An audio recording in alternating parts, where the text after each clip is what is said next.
नमस्कार, आवाज इंडिया देखने वाले दर्शकों का स्वागत है।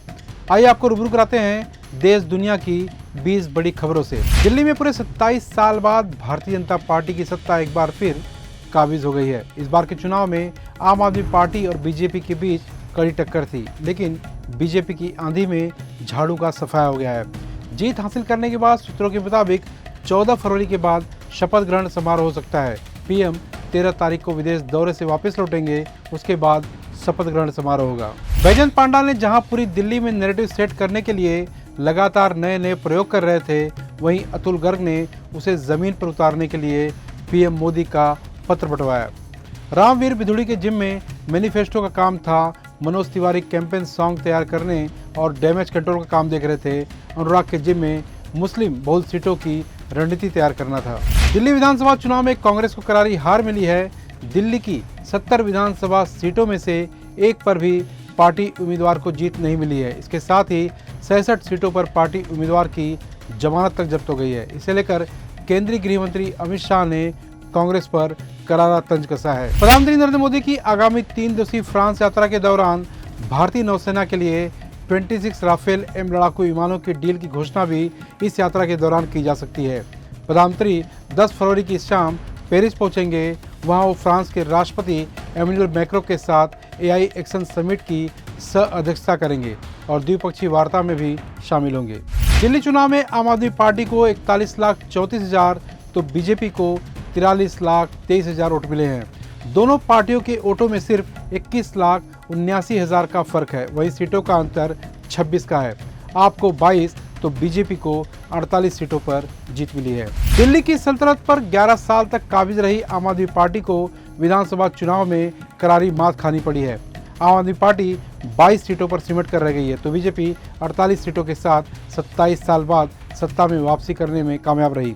चुनावी हार ने केजरीवाल के दिल्ली विकास मॉडल की हवा निकाल दी है, तो साथ ही आम आदमी पार्टी के राष्ट्रीय फलक पर भर रही सियासी उड़ान पर ब्रेक लगाने का खतरा भी मंडराने लगा है। अरविंद केजरीवाल के लिए अपनी सियासत को बचाए रखना अब आसान नहीं है। इसका असर यह है कि दिल्ली के विकास मॉडल को पूरे देश में केजरीवाल सर्वश्रेष्ठ बताते रहे हैं। उसी दिल्ली में अगर आम आदमी पार्टी को करारी मात खानी पड़ी है, ऐसे में अब उनके विकास मॉडल पर भी सवाल खड़े होते नजर आ रहे हैं। आप पहली बार विपक्ष में बैठेगी। सत्ता में रहते हुए केजरीवाल ने विपक्षी नेताओं को मार्शल के जरिए सदन से बाहर निकलवा देते थे। केजरीवाल, मनीष सिसोदिया और सौरभ भारद्वाज जैसे दिग्गज नेता चुनाव हार गए हैं, जिनकी गैर मौजूदगी में विधानसभा में विपक्ष का नेता कौन होगा। गोपाल राय और आतिशी चुनाव जीत गए हैं। ऐसे में देखना होगा केजरीवाल किसे विपक्ष पद का नेता बनाते हैं। समाजवादी पार्टी के नेता पूर्व प्रदेश सचिव मुलायम सिंह, यूथ ब्रिगेड राम सुधाकर यादव ने अजित प्रसाद की हार के बाद कार्यालय के बाहर पोस्टर लगाया है। इस पोस्टर में उन्होंने उत्तर प्रदेश में साल 2027 में होने वाले विधानसभा चुनाव को लेकर पार्टी को अलर्ट किया है। तेजस्वी यादव ने अपने सोशल मीडिया अकाउंट के जरिए मुख्यमंत्री नीतीश कुमार पर करारा तंज कसा है। उन्होंने नीतीश कुमार की एक तस्वीर साझा की है, या यूं कहें कि एक मीम शेयर किया है, जिसमें नीतीश कुमार सोते हुए दिख रहे हैं। उनके सपने या सोच में सीएम की कुर्सी दर्शाई गई है और तस्वीर पर लिखा है कि बजट में फिर से वंचित है बिहार, क्योंकि सो रहे हैं कुर्सी कुमार। केरल के राज्य आपदा प्रबंधन प्राधिकरण के अनुसार भूकंप की तीव्रता 2.5 थी और यह रात करीब 1:30 बजे करीब आया था।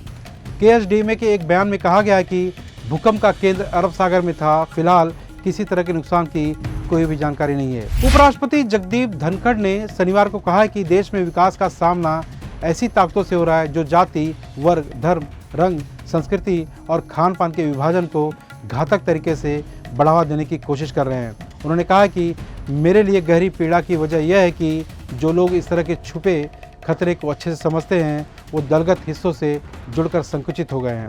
दिल्ली विधानसभा चुनाव में आपकी हार के बाद दिल्ली की मुख्यमंत्री आतिशी ने उपराज्यपाल वीके को अपना इस्तीफा सौंप दिया है। उनका ये कार्यकाल महज 4.5 महीने का रहा है। वे दिल्ली की तीसरी महिला मुख्यमंत्री थी।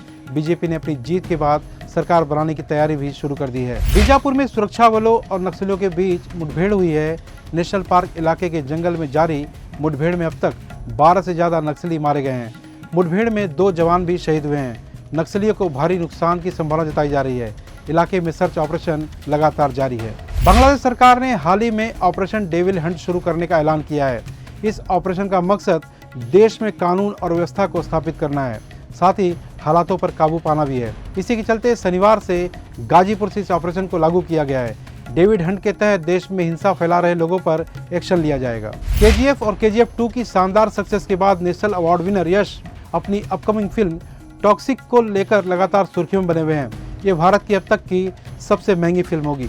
विजय देवरकोंडा की मोस्ट अवेटेड फिल्म VD12 के टीजर में केवल रणबीर ही नहीं बल्कि साउथ इंडस्ट्री की 2 और सुपरस्टार के शामिल होने की खबर सामने आई है।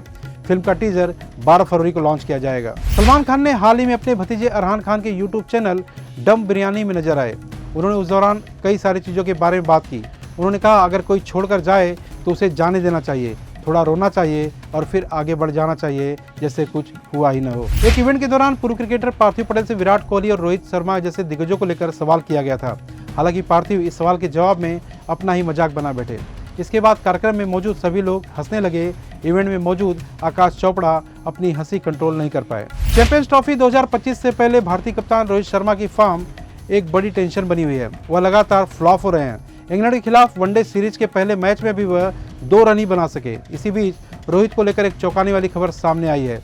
क्या इस सीरीज में भी अगर रोहित का बल्ला नहीं चला तो अपना नाम वापस लेंगे? तो ये थी देश दुनिया की 20 बड़ी खबरें। आवाज इंडिया के साथ आप सभी बने रहें।